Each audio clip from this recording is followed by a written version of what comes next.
time to educate a man on the fine points of what a woman of the 19th century could achieve. "Does my gender matter?" she asked. He took a moment to scan her clothing and face, then shrugged. "Not to me." Catherine was glad. "Are you ready?" He nodded yes. "Then let's go rob us a safe." Catherine and her accomplice rapidly covered the short distance to the main building. The safe she'd alluded to belonged to Mr. Rupert Samuels, a wealthy Chicago businessman and a pillar of the city's black community. He had many storehouses on this large plot of land on the far edge of the city, but only one held his business office. When they reached the door, her companion whispered, "They said you had a way in?"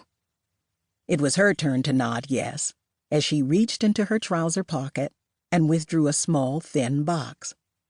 Inside were a set of lockpicks given to her for her 25th birthday by a wily old gentleman burglar she'd met during her stint as a newspaper woman back in Virginia. Catherine inserted one of the gap-toothed picks into the door's padlock, and it opened. She sensed the surprise emanating from the man at her side, but she didn't pause to acknowledge it. Men were surprised by her unconventional ways all the time. They tiptoed inside cautiously. Catherine was fairly certain no one would be about, but she knew better than to take that for granted. The solid silence made her breathing sound like a train engine, and her heart beat as loud as a drum. She reached back and softly closed the door.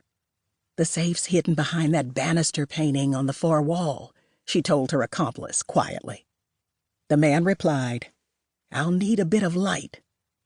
She heard the scratch of a match and then saw the lit wick of a candle stub. He cupped his hand around the dancing finger of flame to prevent the light from casting too well. He looked around, spied the copy of the prize-winning banister painting under the oaks, and told Catherine, "Keep watch." Catherine slid back into the darkness by the door.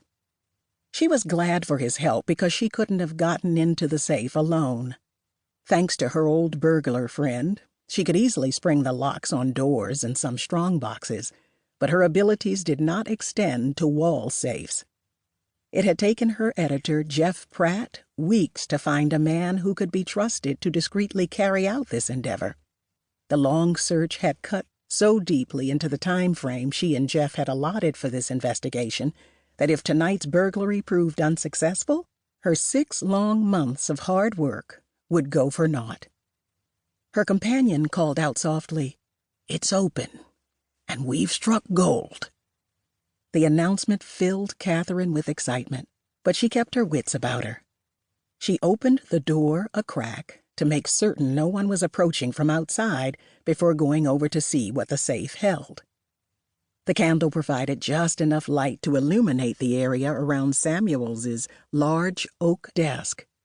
The inside of the safe was filled with shadows, but they weren't thick enough to hide the 3 printer's plates stacked against the back wall. With a satisfied smile, Catherine reached inside and lifted them out. Rupert Samuels had printed hundreds, maybe thousands of counterfeit railroad stock certificates using the plates Catherine now passed over to her companion. At first glance, the Samuels scheme appeared to be very beneficial. How better to circumvent the Jim Crow laws than to have a rail line that would cater only to members of the race?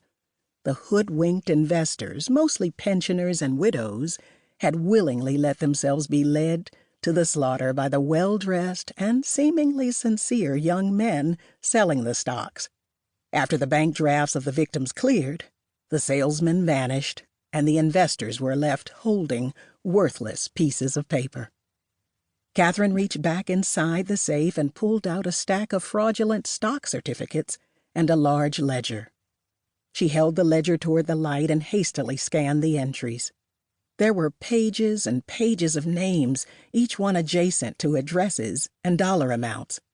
She came across the name of Sally Dotson, an old friend of her Aunt Seal's and Catherine's landlady, Sally, and many of the members of her church had been fleeced by the stock sharps.